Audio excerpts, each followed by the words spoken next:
મિત્રો, તમે આ વિડીયોમાં જોઈ રહ્યા છે કે આ બાપુ છે એ સામેવાળા માણસને ગળામાં અહીંયા વજન દઈ રહ્યા છે, બરાબર? તો મિત્રો, એ બહુ ડેન્જર વસ્તુ છે, આવી ક્યારેય નહીં કરાવી. આ વસ્તુ ઘણીવાર બાર્બર એટલે કે વાણંદ લોકો પણ બહુ કરતા હોય છે. મસાજ વખતે એ શું કરે કે અહીંયા જે આપણી શ્વાસ નળી છે એની બાજુમાં જે આપણી ધબકારા ફીલ થતી એવી નસો આવેલી છે જેને કેરોટિડ આર્ટરીઝ કહેવામાં આવે છે, અને એ આપણા મગજને લોહી પહોંચાડે છે. અને જો આપણે બંધ કરી દઈએ, બરાબર, તો મગજને લોહી પહોંચતું બંધ થઈ જાય અને માણસ બેભાન થઈ જાય છે.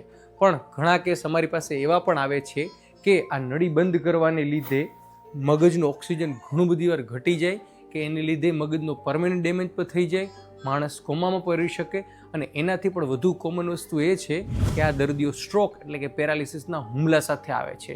તો ખરેખર થાય છે એવું કે આ નસ દબાવવાને લીધે ત્યાં ક્લોટ બની જાય અને ક્લોટ એકી સાથે વોટરશેડ ટેરિટરી ઇન્ફાર્ક્ટ જે અમારી ભાષામાં કહેવાય છે કે એકી સાથે છૂટે છે અને એ મગજના ભાગમાં પહોંચે છે અને ત્યાં પેરાલિસિસનો હુમલો આવે છે.